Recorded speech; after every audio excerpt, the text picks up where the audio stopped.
Yo, yo, what's going on, y'all? This is Marcus Rosa, aka MAZUMA TV. Back at y'all with some more boxing talk, man. I hope everybody's having a blessed, beautiful, positive, productive night. I hope you had a great day overall, man. I'm back at y'all with some more boxing talk. We're going to be speaking about Eddie Hearn confirming Jaron Ennis and Josh Kelly being in play for late 2026. We're going to be speaking about Jack Catterall claiming that Devin Haney has gone silent since he has accepted the fight with him for the WBO welterweight title. Then, of course, we're going to be getting into some open boxing topics. But before we get into all of that, if y'all could please hit the like button on the way in, that'd be very much appreciated. We on the road to 4K. We well into the 3,600 mark. Let me see. Let me check. Oh, we hit the 3,700 mark. Salute to the nation. Salute to the mob for making this possible, man. We on the road to 4K. You know what I mean? We're going to hit that 4K mark pretty soon, man. You know what I mean? I'm very proud of, what I've been able to build with my channel. The subs that we've been able to, get on the channel and all of that good stuff, man. You feel what I'm saying? If you're new to the channel, if you like what we're talking about over here, we do this on a daily basis. Feel free to subscribe. This is where the real and knowledgeable stay. Just had an interview with Tito Mercado a couple days ago. What was that? On Tuesday. You know what I mean? So, go ahead, check that out. You know what I'm saying? That was a great interview. Looking to create some more, trying to get some more interviews together soon, man. It's just really tough when, a lot of fighters don't really want to do interviews for the most part. Or, they only want to do interviews with you if they know you or some shit like that. You feel what I'm saying? And, fighters do be busy at the end of the day, but I'm going to try to do everything I can to give you guys the best interviews possible. Even though I don't really like to do them, I'll do them for the nation. You feel what I'm saying? Shout out to the boy Z in the building. Oh, he seems to be the first comment all the time now. Salute to the brother. He said MAZUMA Nation. Absolutely. That MAZUMA Nation merch is coming soon. Be on the lookout for that, man. If anybody in the group chat has any suggestions for what the merch should look like, please let me know, man. I'm going to go ahead and try to tailor it to a way that all of you guys like. I want that merch. Let me know where y'all from in the chat, y'all. Let me know what part of the world y'all in. Is y'all in Australia? Is y'all in the UK? Saudi Arabia? We out here in Japan? Where we at, man? Let me know, man. The nation is all over. You feel what I'm saying? So I want to see my merch in Tokyo, like my boy Lorenzo. I need to see some MAZUMA merch, in Tokyo. I need to see it out in Massachusetts where my boy Slime from. I need to see it in Philly. My boy Chris Maldonado already done got some merch. You feel what I'm saying? But, this new merch that's coming out going to be absolutely fire. So let me know. I'm going to go ahead and put the ideas up soon, and I want to know exactly what y'all think. My boy Yasser Ali, what up? Lorenzo and the motherfucking Benzo, what up? Corbin Phoenix, what up? What's going on? What's going on? Doughboy Ego, what up? He said Boots versus Kelly, I hope is almost done. Well, I don't know if it's almost done, but it sounds like it's gonna get done, which is a positive. And what Eddie Hearn also said was the fight will be taking place in the U.S., so that's also a plus in my opinion as well. You know what I'm saying? So that's beautiful. Where the people at? Where the people at? What's up? What's up? Yeah, Sir Ali said no. He said, Mark, no weird shit, gang. When can brother get a wrench? I don't know. I'll be leaving that up to the wrench gang. You know what I'm saying? Unless I got absolutely know you. You know what I mean? I leave that up to the wrench gang. If the wrench gang feel like it's cool for you to get a wrench, then I ain't got no problem giving it to you. So you're gonna have to take it up with them, to be honest with you. You said Beham. What's that? Birmingham? Is that what Beham is? Birmingham? We talking about Alabama? Let me know. Let me know.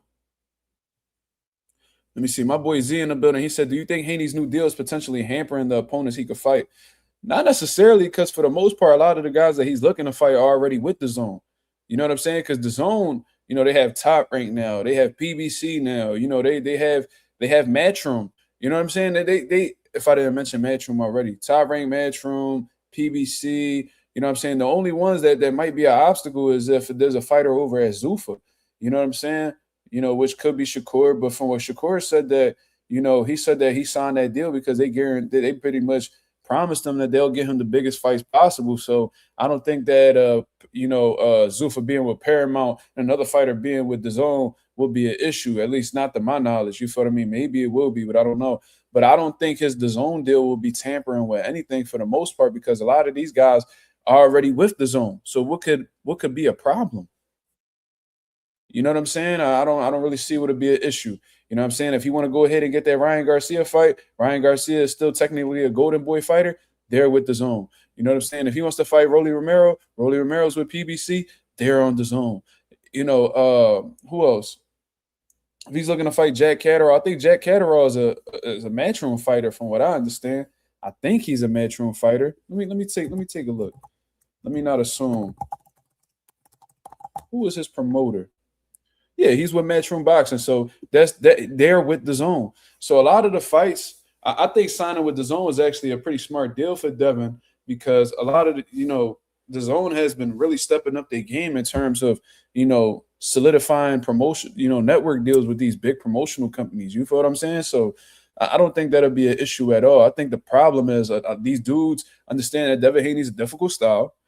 And I think they want an extraordinary amount of money in order to face Devin Haney, because they know there's a likelihood they may lose. So if they're going to lose or just be outmatched, outclassed, whatever the case is, they want to make sure that they got a nice little paycheck on it. So if they lose, they'll be like, all right, I lost.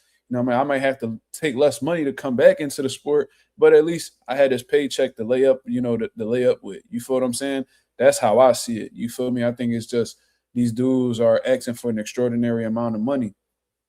And you know what this indicates at the end of the day? That these dudes look at Devin Haney as being like one of the faces of boxing, because you wouldn't ask for an extraordinary amount of money for a fighter, in my opinion, for one or two things. Either it's because you don't want to fight, so you're outpricing yourself, or you know that he's a big name and you know that he generates a lot of money, so you're trying to get as much as possible. You know what I'm saying? It's either one of those things. Y'all serious say you think Keyshawn finna sign with Zuffa? I don't know. I highly doubt that, because to my knowledge, I think he's still with Top Rank. You know what I mean? And Top Rank is with the zone. So as unless Keyshawn just becomes a free agent out of nowhere, then there may be a possibility that he may do that. You know what I'm saying? But as of right now, he's with the zone because Top Rank is with the zone. You feel me? My whole thing is, it's like, if you're looking for the biggest fights, right, and you're looking to fight the biggest names, as of right now, the zone has a lot of the biggest names in the sport of boxing. Bro, they literally have everybody except Zuffa. So it's like, and Zuffa, outside of Shakur Stevenson, Rayo Venezuela, whatever the case is, ain't really much going on over there. You know what I'm saying? My boy Shay, what up? My boy Tay in the building. Tay said, have you ever heard of this Coach Dorsett dude before? I never heard of him until Keyshawn made him his head coach. That doesn't necessarily mean that he's not a quality coach or anything like that. I'm not trying to shit on him, but I'm just being honest. I never even heard of that name. I never heard of a nigga named Dorsett. You know what I'm saying? So that's a unique name, and I don't recognize him for being a coach. You know what I'm saying? Keyshawn Davis is a hell of a fighter to coach, though. So, if Keyshawn is hiring him to be his head coach, the nigga might know something. You know what I mean? He might know a thing or two. He may be very knowledgeable. He may be a great coach. But to answer your question, no, I never heard of him. That doesn't mean he ain't good, though. I don't want anybody to take it that way where I'm like, oh, he trash. Nah. I don't know. But Keyshawn been in the game for a long time. He's had a quality, coaching staff with Bomac and them. So if he sees something in Dorsett, it's probably because the nigga is a quality coach. But I've seen him out here, making videos, pretty much attacking the Haneys and shit like that. And I've seen him attempting to justify Keyshawn Davis, turning down the fight and shit like that, which I heavily disagree with. And that just gives me, and the thing is, I would never expect the coach to publicly come out and say, yo, like, my fighter ducked. You feel what I'm saying? Like, I just don't see that happening. Like, a coach wouldn't do that to their fighter. However, when you're jumping out when you're voluntarily coming out here and trying to justify your fighter turning down a career high payday, you know what I'm saying, and trying to make it seem like it's everybody else's fault except your fighter, it gives me yes man vibes. And I don't know if Keyshawn Davis needs a yes man in his corner. With Keyshawn lacking accountability issues, in my opinion, I think he needs somebody that's going to keep him on a straight and narrow, that's going to keep it rolling. You know what I mean? I think anybody that enables that behavior is only in it for the check and don't really care about his best interest. And, you know, as a fighter, you got to be very careful because, first of all, as a fighter, you got to understand that you're not perfect.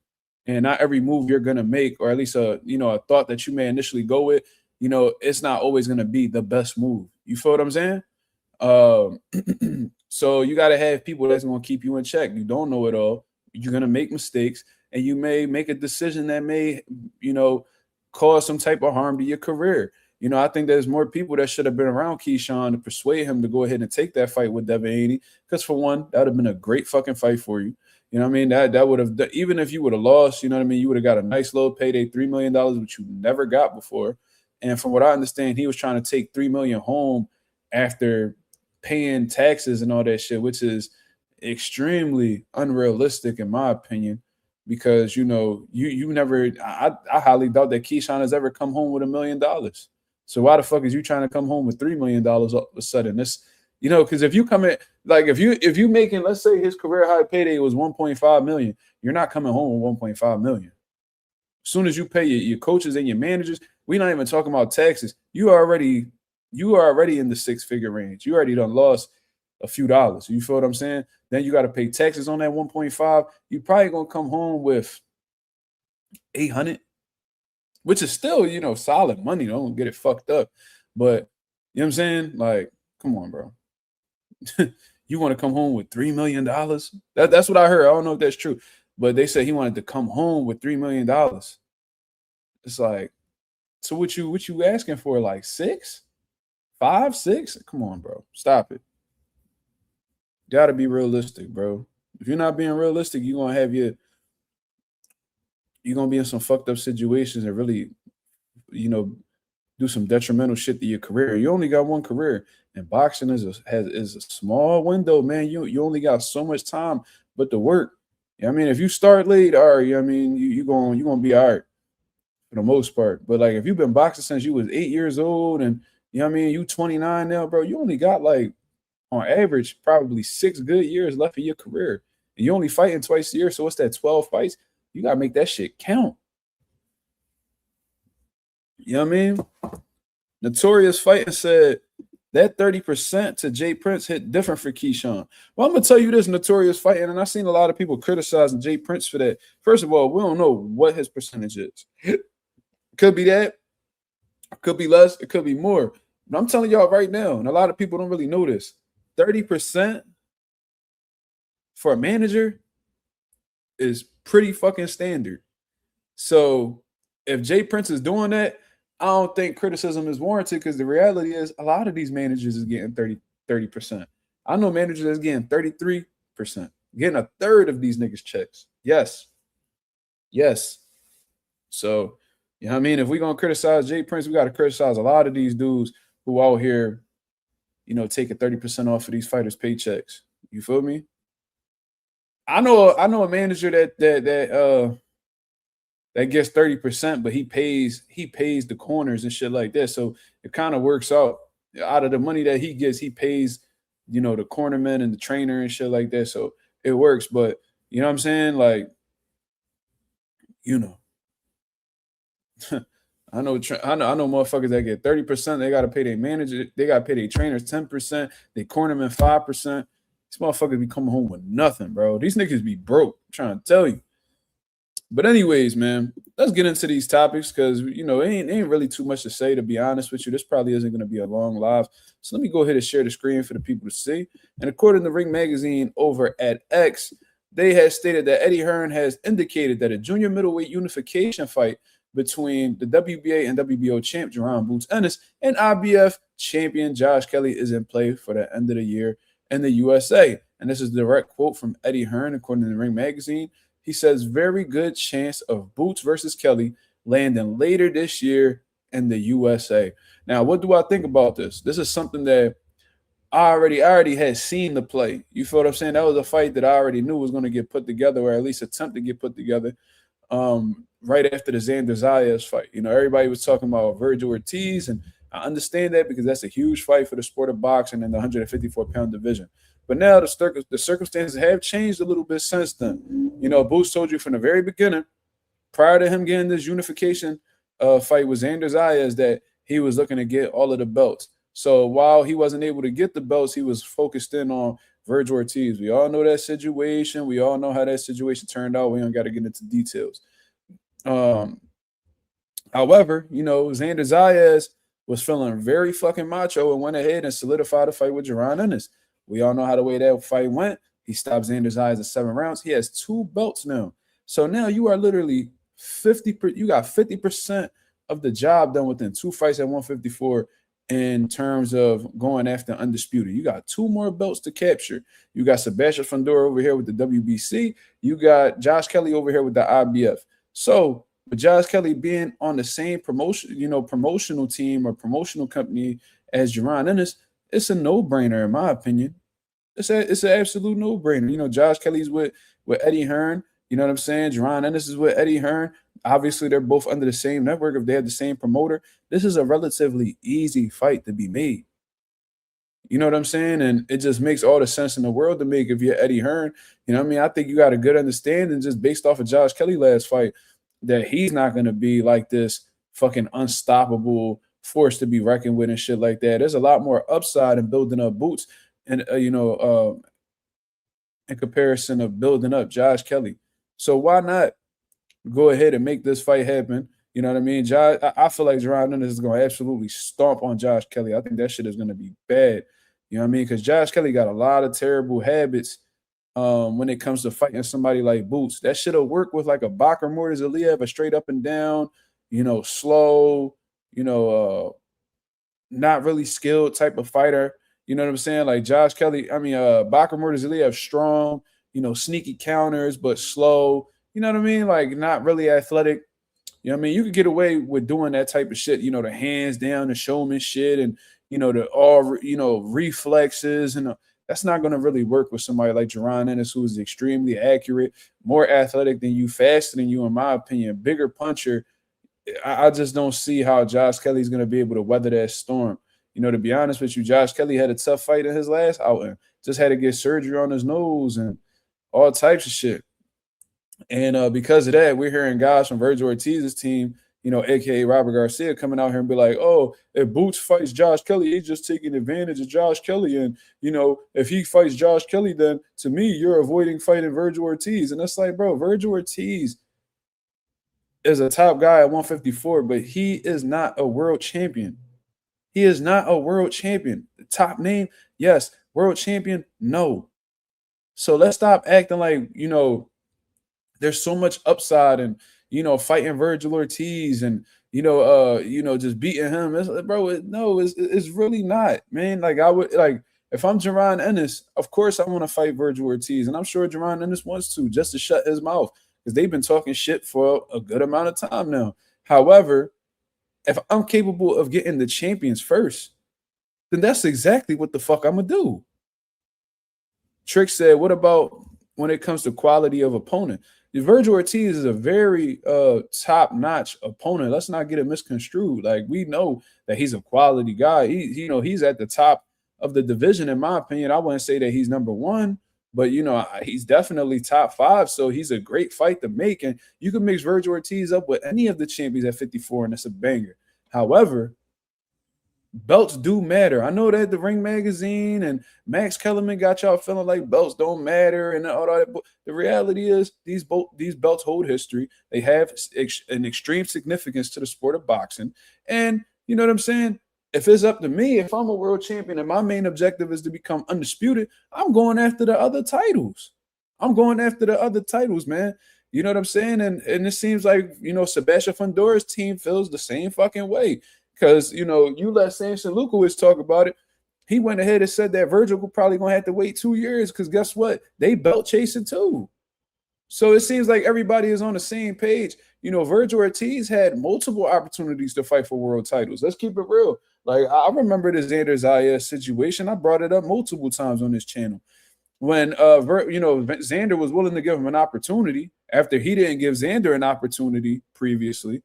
When he went and fought, Israel Madrimov, he turned, they chose Israel Madrimov over Xander Zayas. But Xander Zayas went ahead and became world champion, capturing that vacant WBO title, and was willing to face Vergil Ortiz. His only request, come fight him in Puerto Rico. Why? Because it was already previously discussed that when he wins his world title, his first title defense will be in Puerto Rico.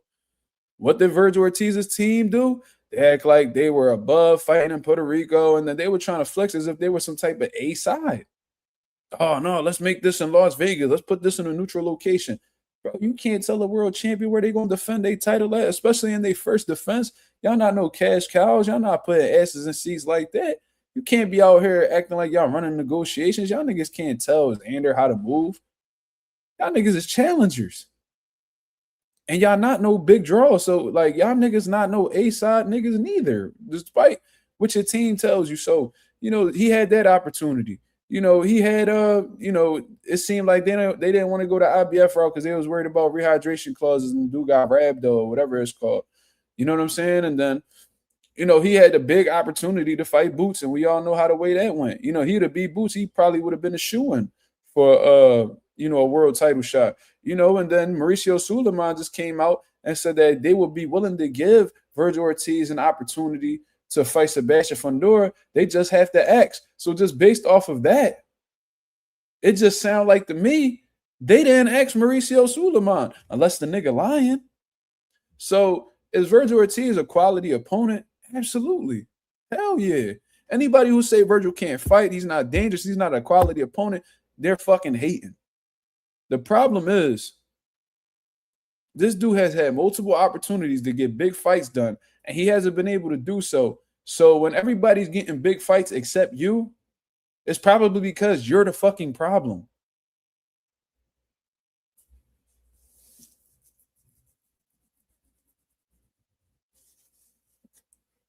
So it's like, I don't know, man. But if I'm Jaron Ennis, if I got the ability to add another world title to my fucking resume, I'm gonna do that. You know why? Because that's him getting one step closer to his goals. That's legacy. That's legendary shit. You feel what I'm saying? Like, and then on top of that, the more titles you collect, the more historic shit you do, the more you're fucking worth. So it's a great business move on Jaron Ennis's behalf to go ahead and win another title anyway. Because if you got 2 titles, you could already flex. I'm the only unified champion in my division. You know what I mean? I feel like I'm worth, X amount of dollars or whatever case. You add another title to that. You got 3 out of the 4 titles in one of the most competitive divisions in boxing. Niggas gonna have to cash you out. And motherfuckers can't ever sit there and try to flex on you as if you were nobody because, if you got 3 world titles, when there's 4 major world titles that we respect in boxing, niggas got to cut you a check. Niggas can't sit here and act like you a fucking nobody. So, I like this fight for Boots, man. I like this fight right here. He can't help that stylistically everything is in his favor. He's just that great of a fighter. And there's going to be times where a champion may face another champion, but the advantages may go all over on one side. Maybe Josh Kelly got another side to him that can make it difficult for Boots. I don't know. You know what I'm saying? Maybe he learned from that David Evanesian fight. But you know what I'm saying? Not just because 2 champions are fighting doesn't mean that the fight is going to be 50-50. There's levels to this shit, and there may be a champion that's a lot better than the other champion. That doesn't mean that they shouldn't fight each other. Unifications are good for the sport of boxing. The closer we get to 1 champion per division, the better. That's how I feel, man. Like, Moses Atama about to fight Philip Herkovich for the vacant IBF heavyweight title of the world. If Moses Atama go ahead and he beat up on Herkovich and become champion of Herkovich, guess what? I need to see Moses, the winner of Moses and Herkovich, going up against the other champions in the division. Simple. I need to see them and Daniel Dubois go at it. I need to see, whoever the other champions is. We need to see this shit go down, bro. We need to see this shit. EJ Cabia. We need to see them niggas in the mix with each other. I don't give a fuck how young Moses is. As soon as you get that world title, it's a wrap. There ain't no backstepping. It ain't no one. We not on no Nick Ball shit where we win a world title and then we trying to hold the belt hostage and cherry pick opponents. We ain't doing none of that. It's either you. What my old head Bozy says, either you shit or you get off the pot, nigga. Simple. So, Boots and his team could feel like they could become undisputed by the middle of next year. You know what I mean? And then, shit, then we could revisit that Virgil Ortiz fight. For real, for real. So imagine if Boots go ahead, and I still disagree with this. I still feel like these other motherfuckers got to put their work in, but you know what I mean? Like this, I don't feel like Boots should be going through everybody. And like these motherfuckers need to be pulling their weight too. Like Virgil should be fighting Fundora right now. Like he should have been put pressure on the WBC to make that fight happen. Ain't no way fucking Ermal, the WBC silver champion, is getting an opportunity before the WBC interim. That's some fishy shit that's going on with that. You feel me? So like that should be Fundora and Virgil fighting. You know what I mean? In the winter they could go ahead and fight Boots. You feel me? Boots already got half the job done. Where the fuck is y'all niggas putting in work at?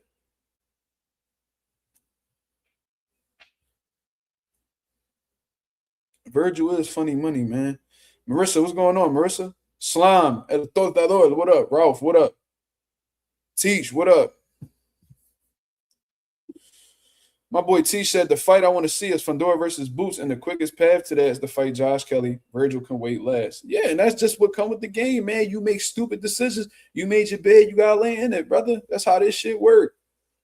And I'm not shitting on you like we all perfect over here. We all done made stupid mistakes, and we had to pay the price as a result of that. What was it? When I went to Jersey? On Thursday, I went to Jersey, and not paying attention. I fucking, in Jersey, you got to pay a $6 toll to get from Jersey to Philly. I don't have an easy pass. I went through the fucking easy pass, John. Dumbass mistake. Guess what? When I get a letter in the mail, I'm gonna have to pay a nice little fine. That's just what come with the game, bro. You make dumb choices, you gotta pay for it. You gotta suffer the consequences of your irresponsible actions. That's what happens when you got motherfuckers on your team that don't know what the fuck they doing or doing shit that's not in the best interest of you. Being greedy, being unrealistic. You know what I mean? Putting too much shit out in the media. It came back to bite you in the ass. You feel me? I'm mad as shit I went through that fucking easy pass, John, bro. Some niggas gonna charge me like a $50 fee. Then I gotta pay the toll on top of that. So instead of paying $6, now I gotta pay $56. Insane. And that was off of Google search. It'll probably be more for real, but stupid shit.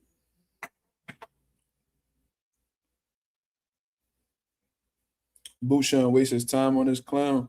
I think Virgil just need to be more hands-on with his business, bro. Like all these fucking mishaps, like bro, like Virgil should be like his team should be embarrassed, bro. De La Hoya, Rick Meridian, Virgil Ortiz Sr. Them niggas as a whole should be embarrassed. You feel me? Like there's no reason why Virgil Ortiz isn't a world champion right now. Like this motherfucker done been through 3 divisions. This motherfucker done fought top guys. Fucking Madrimov, Boachuk, fucking Erickson Lubin, like top names in relevant names in the weight class. And all you got to show for it is a fucking WBC interim title. That's all you got to show for it. You've been at 54 how many years? You only got a WBC interim? Bro, you should be embarrassed, bro. Ain't no way y'all popping y'all that shit saying you want to fight Errol Spence. Y'all talking about fighting Crawford and I mean, y'all talking about fighting Boots, but ain't none of those fights ever get made. You be doing all this yapping. Don't shit ever go down on your side. Everybody making moves except you.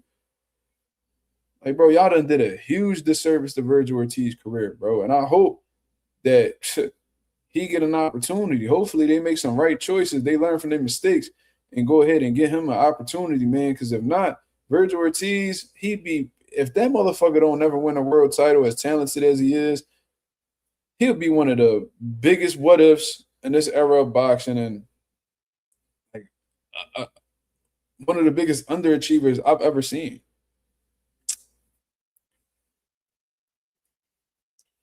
Yeah, like Virgil should have at least, if not a 2-division champion route, he should have at least got a title at 54. Like, this is ridiculous, bro. These niggas coming into the division after you and lapping you. Like, that's like Boots unified, 2 fights. Xander Zayas, as young as he is, 2 belts back to back.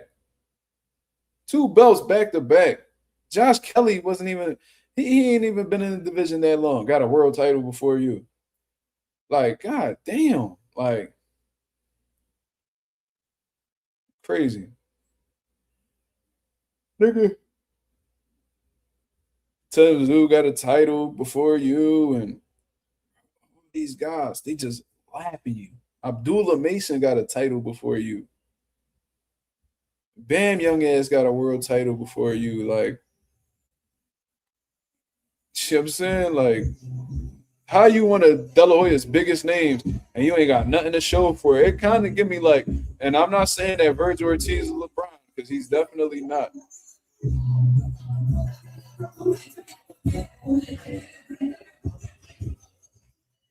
It's actually kind of fire. They had a group of slingshots outside. It's actually fire. I was thinking about renting one too. I want to rent one to drive around the city one of these weekends. But nah. Yeah, I was just about to say that Ralph trash ass Ryan Garcia became a champ before him. Slime might get a world title before Virgil. Real shit. Real shit, bro. I'm trying to tell you, like, niggas be lapping Virgil. He don't be feeling, and he still want to blame everybody else. He be so frustrated, like it's everybody else's fault. No, that's your team's fault, sir. Now you pointing a finger at Oscar De La Hoya. It ain't just him. It ain't just him. Yeah, most of the time about to fight for a world title before fucking Virgil. Nigga, Keyshawn Davis turned pro in like what 2016 or some shit. Got a world title before you. God damn. Trick said, who is more likely to get a world title, Ortiz or Berlanga? If we being honest, Virgil. You know why? Because Virgil is actually like a championship level fighter. Berlanga's not. But the fact that Berlanga challenged for a world title before Virgil is nuts. That's another thing. Virgil hasn't even competed for a world title. Like, I seen people shitting on Boots. Oh, well, Boots almost what Boots got like 36 fights. He got 36 fights, and he all he did was become unified. Well, nigga, Virgil Ortiz been in the game and been fighting how long? This nigga ain't even contest for a world title yet. Virgil or Jermaine. I don't think Jermaine will ever be a world champion, bro. No disrespect to Jermaine Ortiz. I just think he in a tough spot because look at it, man. Like, what? Jermaine's at 140. He just got stopped his last fight. I guess a nigga who came up in weight. Like, when you look at 140, let's just be real. Like, who he beating at 140 that's a current world champion? I don't know. I don't think he beating Dalton. Dalton is pretty smooth. You feel me? Like, he could box, he could fight, and we know that he could bang too. He got dog in him. He got a chin. He cool. You know what I'm saying? Like Shakur, come on. We ain't gotta talk about that. Gary Antoine will beat the shit out of Jermaine Ortiz. And then you got the other champion. I always draw a blank on that last champion. Shakur the WBO. The WBA is Antoine. WBC is Dalton Smith. And who's the other one? The who I'm missing, y'all?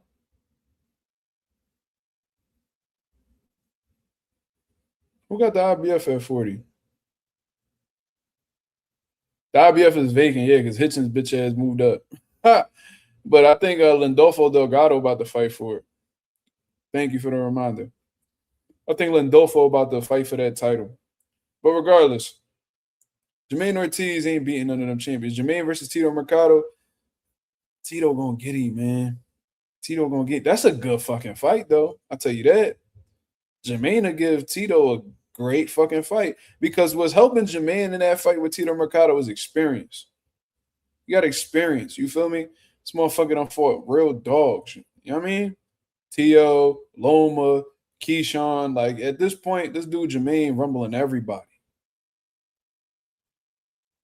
You feel me? But Tito, he has a lot of good shit going on.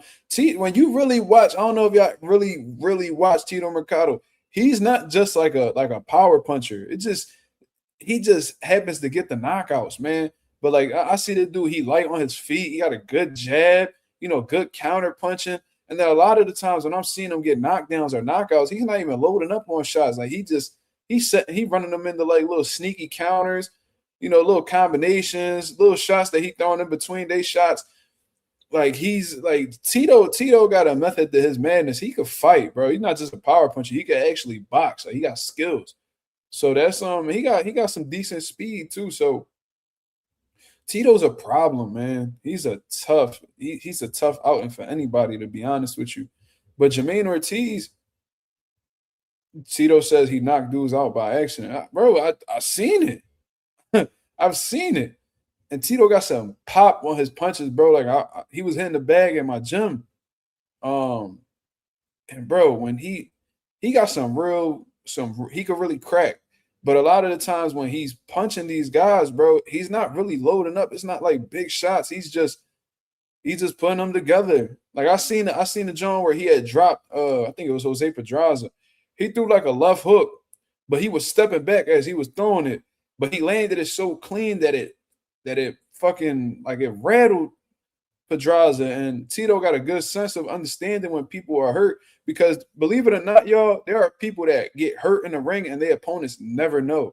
They're not experienced enough to pick up on it. Like being able to tell if a fighter's hurt or not is a skill in itself, especially if an opponent got a good poker face. Now, sometimes it'd be just too obvious. Niggas do the stanky leg and all that shit, but they may be a situation where, you in there with a tough vet, you feel me, that knows how to hide or got a good poker face when they hurt.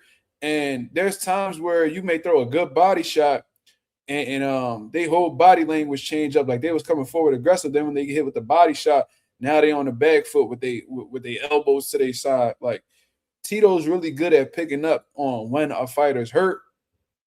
And even when I've seen him hurt guys and then still keep, stay composed.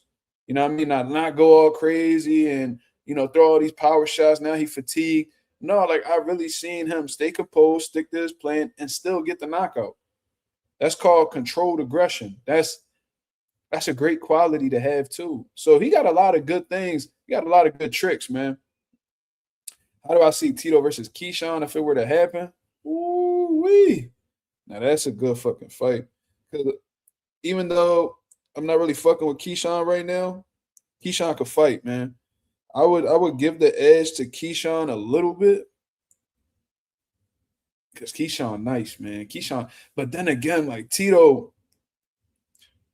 be getting hit, bro, and Tito could really crack. But we don't know we can't really tell exactly where Tito Mercado is at from a skill set standpoint until he in there with another live dog. So 19-0, 18 KOs, like that sound good. But it's tough to gauge, bro. Like it's tough to gauge. Like I said, I'm not really big on the eye test over here. You know what I mean? I would give the edge to Keyshawn, but I ain't doubting for Tito. And I'll tell you what, I'm rooting for Tito if that fight get made. To be honest. You would like to see Tito versus Raymond Mortataya. I mean, Tito told us on the channel that he with it. Yeah. There's a lot of questions around Tito because he hasn't been in there he hasn't been in a 50-50 fight yet. You know what I mean? He been smoking the competition, which is a good sign. But he said, I hope Tito welcomes Mortataya into the division. It's a good fight. And if he gets a world champion on his resume, that's really good for Tito. Tito, I just hope that, he's making the right business move, signing with Salida and winning records, and hopefully they're able to guide him to a world title, because he said that he wants to fight for a world title. He really said ASAP, but he's looking to get it done by 2027. That's right around the corner, y'all. We 8 months into the year. You feel me? Like summer about to be over, fall coming through. Then the winter gonna kick in. Then it's 2027. Like we don't got that much time, y'all. So I really hope they stepping on the gas and getting that shit done.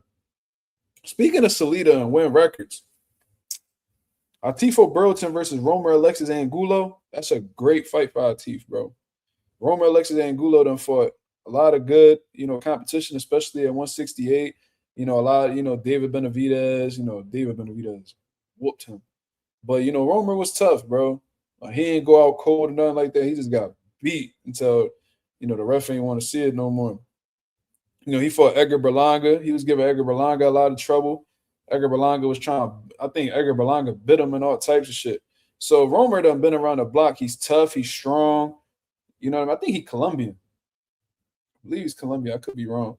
But I've been seeing him for a little while, but I think stylistically, Romer Alexis Angulo is tailor-made for Atif, man. He's strong, so Atif can't really be sitting in the pocket with him too much. Well, I'm not going to say that, because I think even in the pocket, Atif could have a lot of great moments. But, you can't get reckless. You can't get careless. That's what I'm going to say. But Atif, I'm trying to tell y'all, Atif is a special talent. Now, he has to prove that, being under them lights is a totally different setting. But with the couple years that I've been able to work with Atif, because he tell you, he was just on Twitter saying how, I was a big part of his team and shit like that. And I used to push Atif, bro. I used to really challenge him, like on the pads and, throw punches at him and really get his defense tight and stuff like that. And I think some of his best performances was, during those camps that we had. You feel what I'm saying? I love his Jasper McCargo fight on PBC. Loved his pro debut. He had a lot of good, and I love the boxing that the last fight he did with us when he fought the bull Artem Bruzov or whatever his name was, outclassed him in an 8-rounder. And that was an undefeated, light heavyweight contender or upcoming contender. And Atif completely blew him out. You feel what I'm saying? I would love to see Atif. I think Atif has everything it takes to stop Romer. I think he really can, but he's gonna have to pick and choose when to step on the gas and shit, because Romer gonna be looking for little openings to shoot little shots in between to try to get the catch Atif slipping. You know what I mean? But I think Atif, if he keep that jab on him, you know what I mean, he placed them body shots real well, run him into counters. I think he could break Romer down and stop him late. I really do. Mm-hmm. My boy Yasser Ali said, "Do you think Dennis Thompson future world champion?" I mean, anything's possible, bro. Like, obviously he's still developing. He had a tough little fight his last fight. Obviously he won. He did his thing. But like the dude was a little tough, veteran. You know what I mean? And he was giving Dennis some trouble. I thought, putting him against the ropes and throwing combinations and stuff like that. Like Dennis was getting hit and shit like that. But he passed with flying colors, man. He was letting his hands go. He was staying active. I just got to see a little bit more from Dennis Thompson. Keep developing. Keep getting these fights where you're learning and shit. I'll tell you what, that motherfucker Dennis Thompson, dedicated. He consistent. He trained hard. He sparred my guy Derek Moore. I mean, that was great work, man. Dennis is in shape. So if you're not in shape, you know what I mean? He gonna drown you. He gonna whoop on you and shit like that. You know what I mean? Them 4-minute rounds ain't no joke at Bosey's. You feel me? But besides all of that, does he have what it takes to be world champion? Yeah, but it's all a process. You feel me? You gotta, you know what I mean, stay consistent, which he's been doing. Keep taking these, I call them like educational fights. You feel me? Like fights that you'll really learn from to really progress and get to the next level. And I'm sure, Boots and them got him. They know what it takes. They've been there before. So, I think they'll be able to match him well and build him up. And, I think Dennis is at like 118 or some shit like that. 115 or 118. Let me take a look.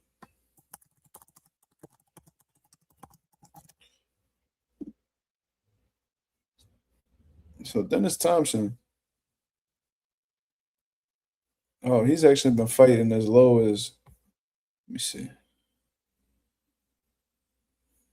Look like he's really in the 122 area, but he's at 120. So I don't know if he's gonna be fighting at 118 or 122. Something tells me 118 is gonna be his weight class. Or 122. I don't know. I think 122 is gonna be his weight. There's some good opponents at 122, man. But Dennis is young, man. Dennis is only 21. He said if we could get IT versus Najee, that's a great fight. Hell yeah, bro. Hell yeah, that's a great fucking fight, bro. Najee Lopez is a fucking beast. Atif is a fucking beast.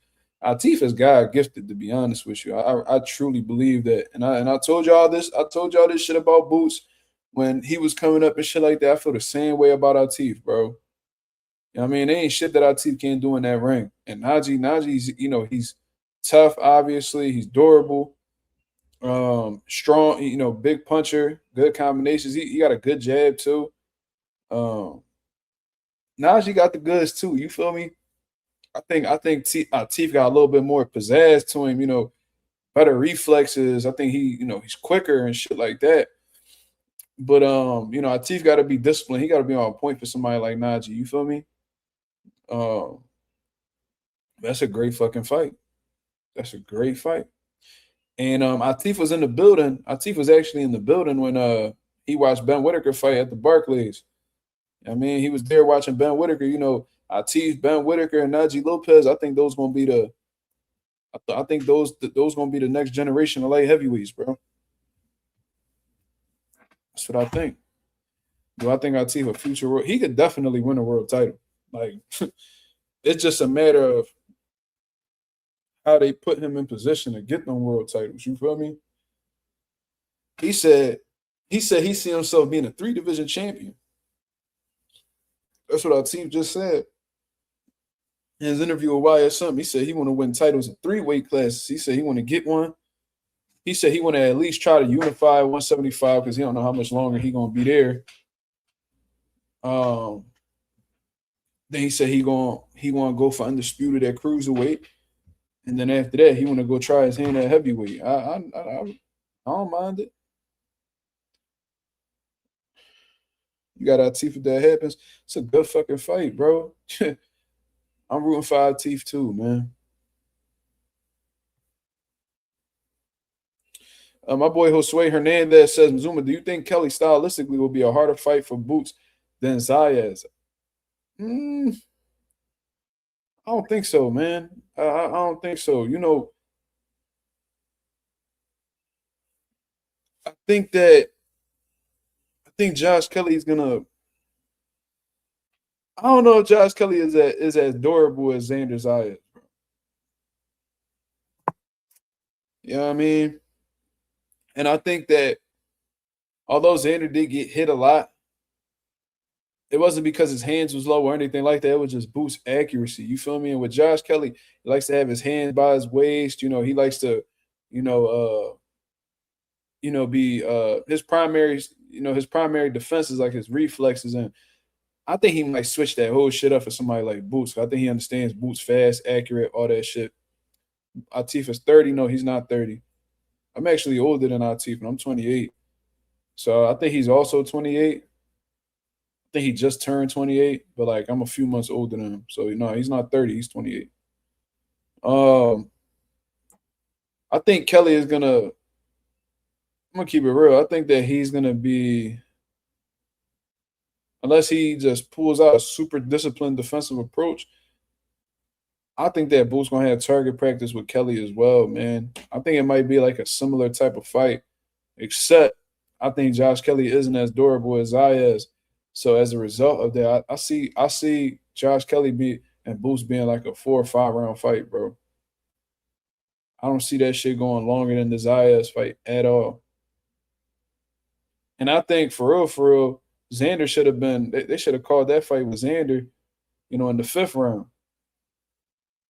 You know what I'm saying? Maybe the 6th, but I don't see Josh Kelly getting past the 5th round. I really don't. If Boots gets started early, start placing them shots, being first, punching in combinations, I don't see Josh Kelly being able to keep Boots up off him, bro.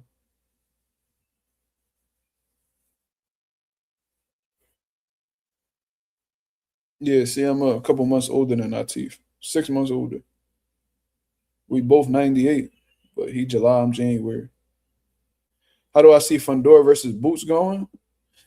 Bro, like a lot of niggas, they gas and Fundora, right? Because he's finally learning how to use his jab and keep people on the outside and keep guys at the end of his punches. Like, okay, bro, congratulations, right? But when you got somebody like Jaron Ennis in front of you who has, uh, who's slick, good reflexes, quick, you know what I mean? Is significantly quicker than Fundora. His punches are faster than Fundora's. I could see Boots using his defense, being responsible, using his, that quick first step, his athleticism to get on the inside. And I just see Boots terrorizing and breaking down Fundora quick, bro. Like I don't see Fundora being able to take what Boots dishing out. Now, mind you, Boots does have to be careful for them sneaky counters that Fundora got, because he do have some little, I'm gonna call that, he got like that wiry power, right? Them slender, lanky dudes. It's something about, I don't know if it's the way they built or what, but them motherfucking them lanky skinny dudes always got some type of pop in their punches. So you got to be careful with that. Fundora ain't really like this big knockout artist, one punch knockout or anything, but he could definitely wobble you. He could definitely get your attention. So you got to be a little bit mindful of that, especially them little uppercuts he like to sneak in there and shit like that. Look like he got some good accuracy on him, Jones. So you definitely want to be mindful of that. So I think Boots needs to implement his jab, use that jab to blind Sebastian Fundora, and at the same time use that jab as a catalyst to getting on the inside. And once you get on the inside, I just don't see Fundora being able to bang with Boots on the inside. I really don't. I think Boots is too accurate, especially to the body. I don't think Fundora gonna be able to take that shit, bro. I ain't gonna lie to you. Like everybody, yeah, I understand Fundora's 6'6", and he's a southpaw and all of that, but no.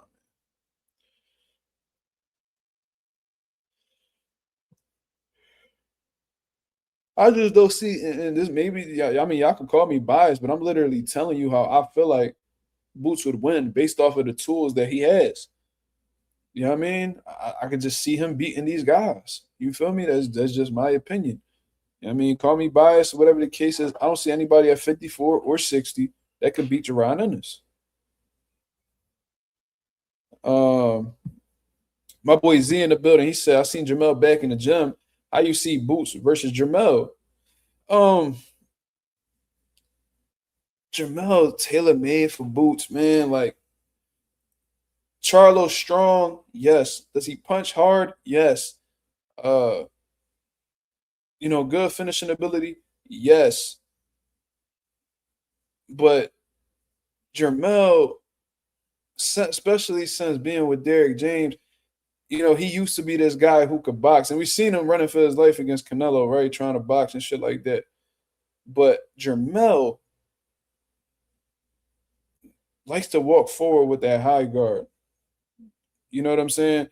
Um, and I just don't see how, because Boots is significantly faster than Charlo, in my opinion. And with that accuracy, like I've stated multiple times already, and Boots' ability to punch around the guard and shit.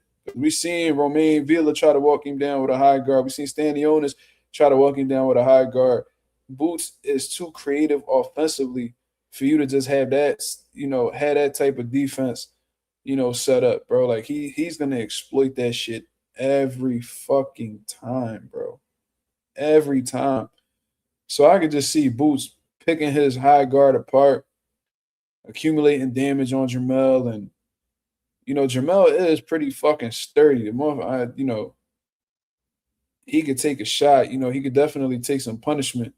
That's for sure. But I don't know, with the accumulation, he might pack Jamel, bro.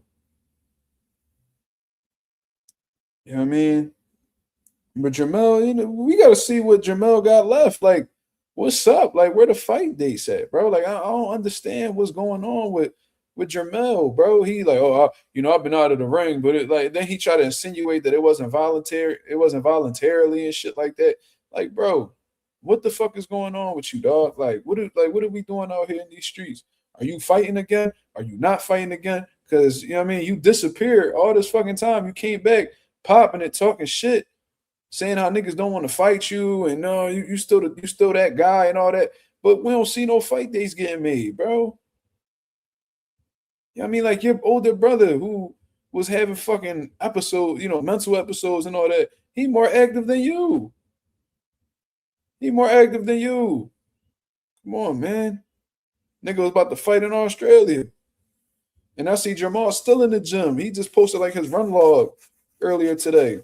He's staying in the gym, so he might get a fight date soon. You know what I mean?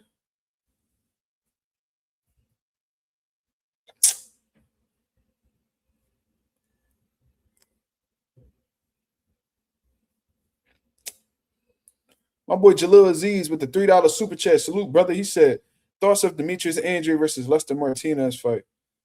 That's a tough fight for both guys because you got Demetrius Andrade over here who got really good hand speed, sneaky power, throw punches from weird angles. You know what I mean? He's a tough out, and then he can move. You know what I'm saying? So that's tough. But he's gonna have to be on his bicycle a whole lot. But Lester Martinez, he come in phenomenal shape. He put that pressure. He let his hands go. So it's gonna be a tough outing for both guys. Demetrius Andrade gonna have to come in tip top shape. You got to make sure that his legs is ready to go. He got to make sure his body condition to take some punches because that's going to be a grueling fight in my opinion. Lester ain't never been in there with somebody like Demetrius Andrade who lets his hands go, got good speed, decent power. You know what I mean? And let's keep it real. Like Demetrius Andrade, pretty experienced, doesn't have the best resume, but he has won multiple world titles. 3 to be exact, in 2 different weight classes. So, Demetrius ain't nobody to play with, bro. I think that's a 50-50 though. I think that's a 50-50.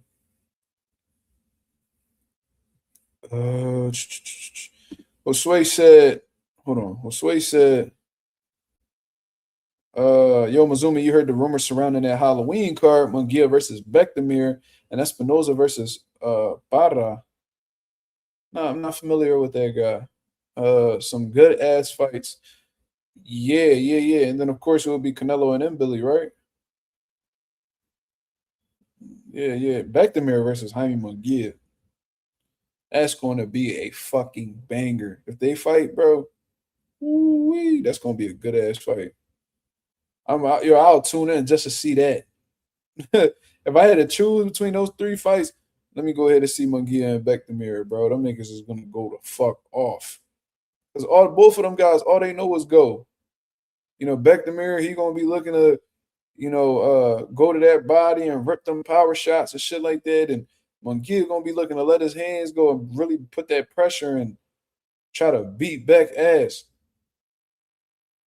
But Beck got like I ain't gonna he got stupid power, bro. And I tell you what, Bekdamir loves going to the body, and Jaime Munguia don't like it to the body. So they're gonna have to be ready for that. But I'm watching Jaime Munguia training with Canelo and them. I'm seeing him on his toes. I'm seeing him boxing. Yeah, he boxing.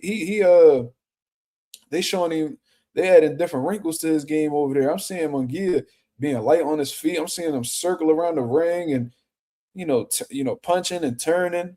So like that's interesting. That's very interesting. Um, Let me see if I can find that video. Look at Jaime, using some motherfucking footwork. Hold on. I think it was the Ring Magazine that posted that shit.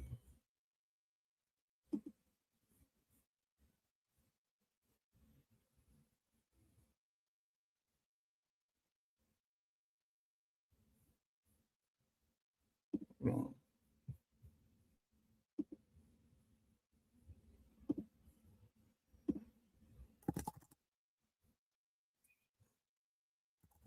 Dumb shit.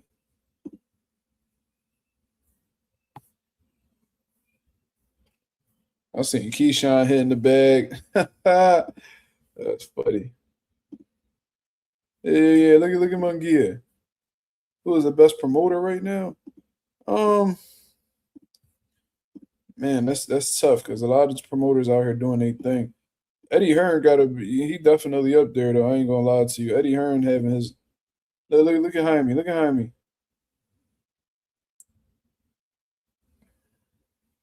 Look at him, light on his toes, look, rolling, jabbing and moving, side to side. If you peep, Eddie Reynoso was walking up to him in the southpaw stance. Well, he's just walking. But if you see this little moment right here, look, he's trying to walk to him with that right foot in front.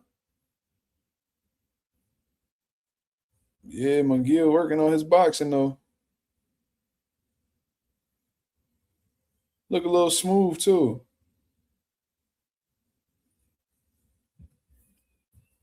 He about to box Bectamere, y'all.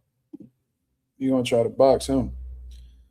Uh, but Relis, he asks who the best promoter right now. It's tough, bro. It's tough. Eddie Hearn definitely running his movie out here in these streets. You know, of course, you still got Top Rank. You know, they out here. They got a shitload of talent too. You know, so I'm gonna say them UK promoters got it on lock right now, man. Shut off Frank Warren too. Frank Warren getting some shit done. I'm gonna say Eddie though. I think Eddie the man right now. Eddie Reynoso joined it. When did Rafael Espinoza join Canelo and them? Because I swear, like I was like, bro, has he always? I don't ever remember him being with them.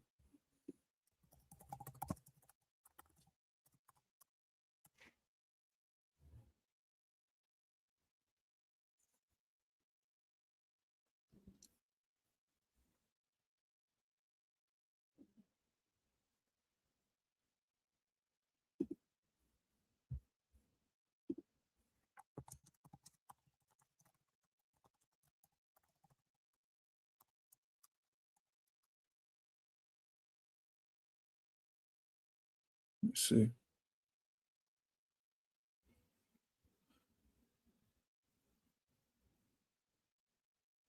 Hmm. According to they say he linked up. It says he linked up with Canelo Alvarez and but he's not a permanent member. I don't know though. But I highly doubt you going into somebody else's camp if you on Nintendo and training with them. For real, for real.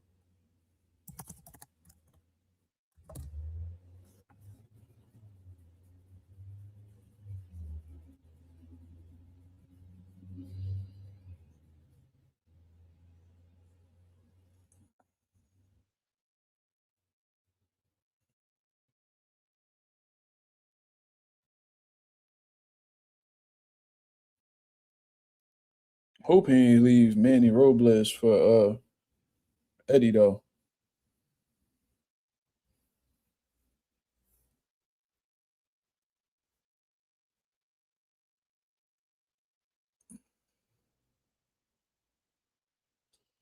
I don't know, man. I don't know, man. I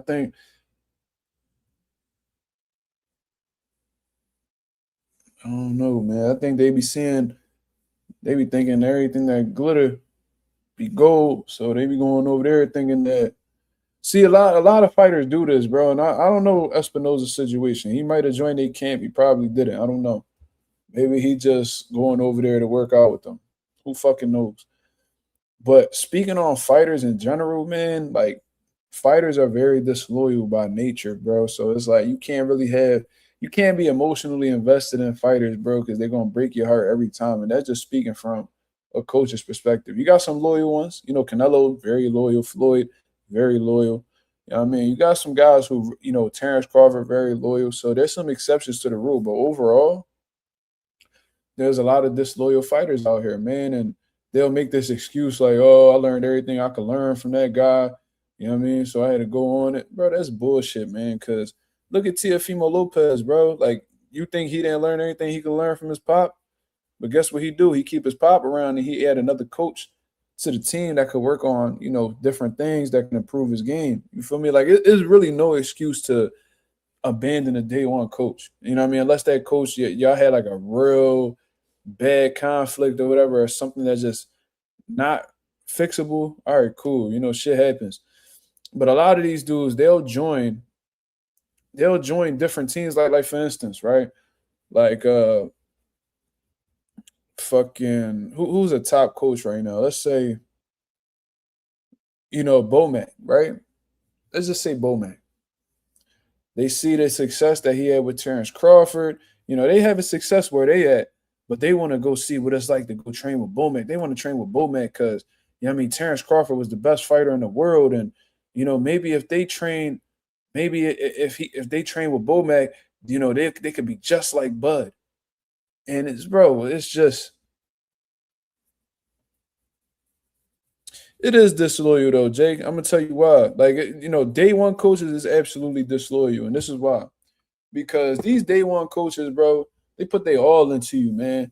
They done sacrifice hours of their life with you. They done sacrifice family time to get you to the next level. They traveling with you to, amateur shows, tournaments, whatever the case is. They basically training you for free when you're coming up the pro ranks, because a lot of pros don't really start making money until they well into their career. They may be investing money into you. I'll be seeing coaches that be buying their kids gear when it should be like the fighter themselves doing that, or their parents. Like, I've seen coaches make the ultimate sacrifices to get fighters where they need to go. And instead of repaying them or, keeping them around just off the strength of them being a day one, you cut them off, right? Right when you get where you need to go, you cut them niggas off, and then you break bread with a nigga who wasn't with you from the very beginning, and you go ahead, like, so the nigga who spent all his time, helping you build up to be this big fighter that you are, you cut him off. You don't give him a fucking dime. And then you go ahead and break bread with a nigga who was never with you from the very beginning, who's only fucking with you because you became a star in the sport. I can't respect shit like that, bro. I really can't. Like, I watched motherfucking what the fuck is his name? I'm drawing a blank right now. That's how you know I'm tired.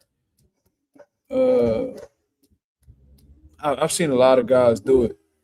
But like Oscar De La Hoya, grimy. That nigga had like 20 different trainers. Uh Shit, I remember when Daniel Jacobs left Andre Rozier. Andre Rozier, bro. Like, that was his day one, bro. That was his day one. Did him the fuck dirty. You know what I mean? Once he got to that bag. Triple G did the same shit to Abel Sanchez.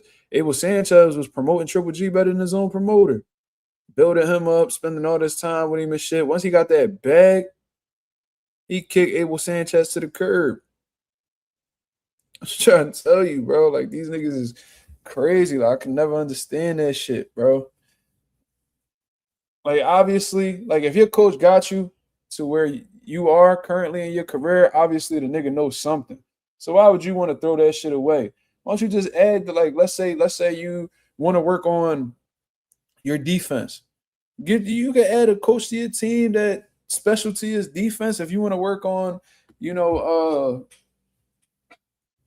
whatever, bro, like head movement, counter punching, conditioning, whatever it is, bro. Whatever it is.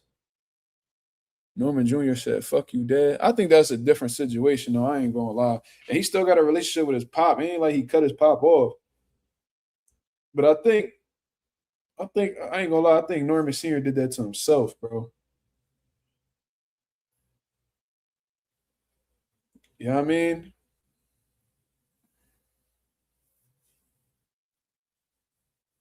He did that to himself, man. Yeah, I mean, was like so caught up. Like, you could tell Brian Norman Sr. He wasn't experienced under them lights, man. He was just too distracted. Brian Norman Jr. was saying how like he couldn't even like focus in camp because niggas was just coming in there distracting him and all that shit. Like, that's some shit that's the coach fault, man. The game plan. I think that Devin Haney fight was a real eye-opening situation for Brian Norman. And he like, bro, if this what the high levels like, I mean, I got to get somebody else on my team. And Brian Norman said that he not playing second. Brian Norman Sr. said he wasn't playing second to nobody when he came to his son. So you automatically X yourself out. Maybe Brian Norman Jr. wanted, you know, Senior to be in his corner, but when you say you're not gonna play second to nobody, all right, cool. You know what I mean? The show gotta keep going, gotta stay. The show gotta go on, bro.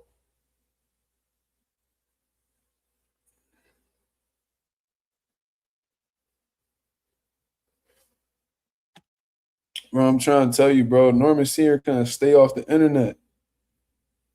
That nigga, bro, main character syndrome. Yup, that's a fact. Bro, like he couldn't stay off the internet. This motherfucker just had to, he had to talk, overlooking Devin Haney. Devin Haney can't do this, he can't do that. And he was talking crazy, just like he can't do nothing with my son, blah blah blah. The whole time the Haneys was just being quiet. You know why? They was just letting them niggas talk, talk, talk, talk. They was locking in on their craft, and it showed in the ring, bro. Oh, you can never hurt me. Oh, you can't hurt me. You can't hurt me. It's like, what? The arrogance, the arrogance, bro. That humble pie was crazy. That's all I know. Yeah, bro. Brian Norman was coming on my channel. He was coming on my channel telling me how, like, bro, mind you, them niggas got Devin Haney in front of them. I'm doing a live talking about Boots. He on here trying to talk all this shit that he can about Boots. Oh, Boots can't punch. Oh, Boots can't punch. It's like, nigga, yeah, bitch, shut the fuck up, bro. Shut up. Still be hating to this day. Remember him in Mill City? It was rooting for Boots' downfall so bad. Oh man, oh. And he was like, oh, regular fighter, regular fighter. Nigga, was your son a regular fighter when Devin Haney, who supposedly had the pillow fist, had your son doing the stanky leg and then put him on the canvas? Come on, man, cut it out. Niggas want to see Boots lose so bad just because he want to smoke with his son. Like, weird, bro. Mill City, another weirdo. I don't know what's up with him. I think he just sorry because Boots don't give him no interviews. He always looking for a reason to hate. And he do it like in an indirect way. Like this nigga, he won't come out and blatantly hate on Boots, but the nigga he'll constantly bring people on that don't fuck with Boots, and then he'll ask them questions to pretty much set them up to talk shit about Boots. Like, niggas weird, bro. But anyways, man, I'm gonna get up out of here, man. I appreciate everybody that came through and showed love as always. If I can go ahead and hit the like button on the way out, that'd be very much appreciated. Hold on, let me answer this Tricks question before I get up out this John. He said, "Do you give Tiafimo credit for staying loyal even after winning world titles and losing?" I give him credit for keeping his dad in his corner, but I think the problem is his father, not allowing, or at least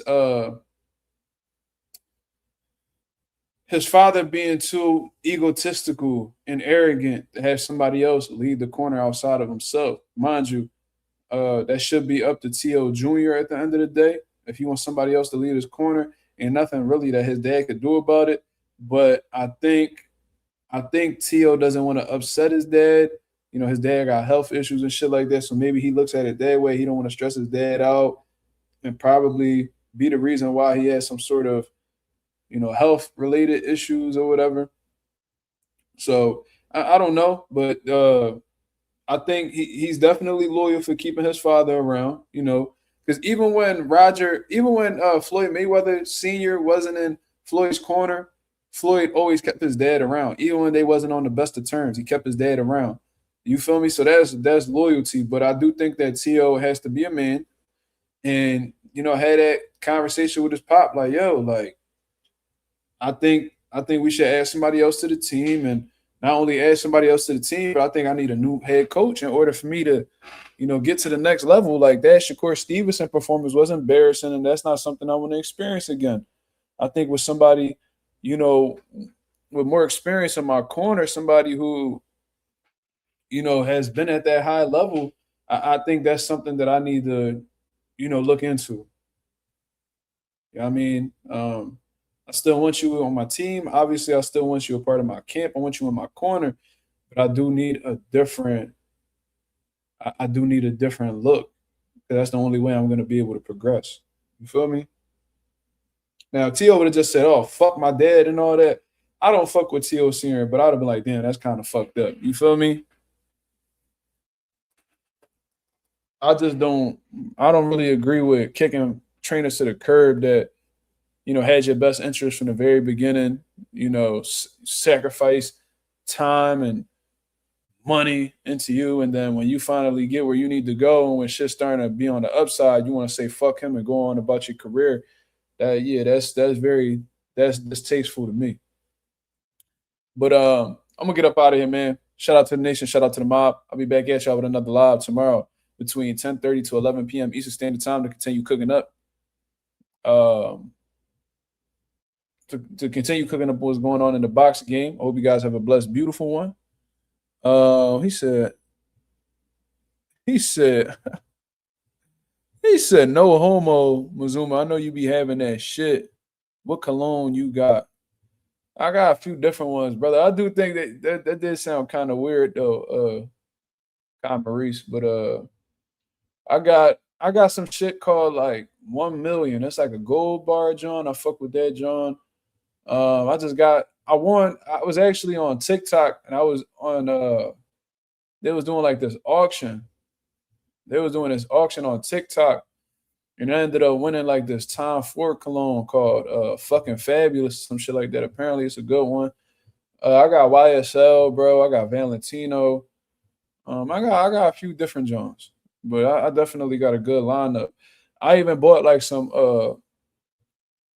dupes, like them little the fake colognes that's supposed to be like clones of like luxury brand Jones, and they pretty good too. The only problem is they don't last long. You feel me? Like after like a few hours, you don't really smell it no more. So that's the only problem. But yeah, I got a variety of different ones. But anyways, man, I hope you guys have a blessed, beautiful one. Peace.